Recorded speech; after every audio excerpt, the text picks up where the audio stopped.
জামিননামা পৌঁছালেও এখনো কারাগার থেকে মুক্তি পাননি সাবেক পুলিশ সুপার বাবুল আক্তার।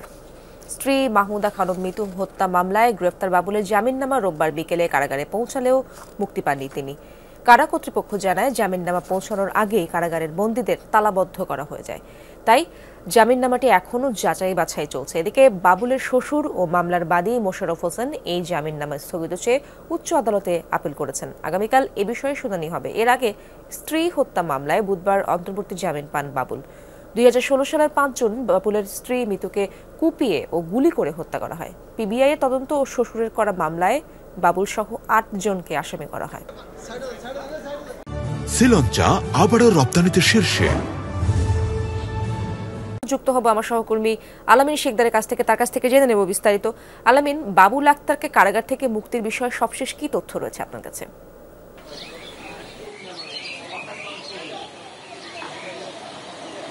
এরশাদ, বাবুল আক্তারের যে জামিননামা সেটি হচ্ছে গতকাল বিকালেই কিন্তু চট্টগ্রামের যে কেন্দ্রীয় কারাগার সেখানে এসে পৌঁছেছে, কিন্তু এরপরও তার বের হওয়া নিয়ে নানা ধরনের আমরা দেখছি নাটকীয়তা চলছে। এবং গতকাল কারা কর্তৃপক্ষ যে বিষয়টি বলেছেন সেটা হচ্ছে যে সময়টিতে তাদের কাছে এই যে জামিনের কাগজ এসে পৌঁছিয়েছে সেই সময়ে তারা যে বন্দিরা থাকে তাদেরকে তাদের যে বন্দিশালা সেখানে নিয়ে তালাবদ্ধ করে রাখা হয়েছে, অর্থাৎ সেদিনের মতো তাদের যে কার্যক্রম সেটি শেষ হয়ে গিয়েছে।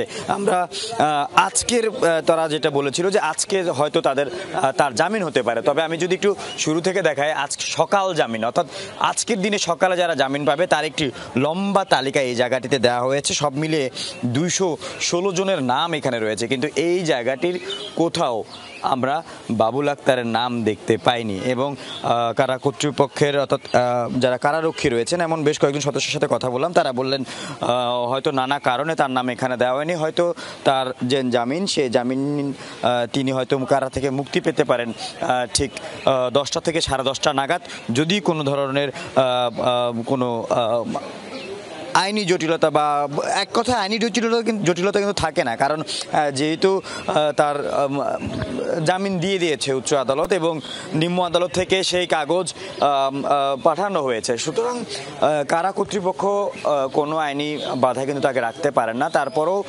তারা বলছেন যে হয়তো আজ সকাল 10টা থেকে 10:30 নাগাদ তিনি বের হতে পারেন, আর যদি বের না হয় এরপরে আসলে কি কারণে সে এখনো ভেতরে রয়েছে সেই বিষয়গুলো আমরাও জানবো, আপনাকেও জানানোর চেষ্টা করবো। ঈশ্বর, ধন্যবাদ আপনাকে।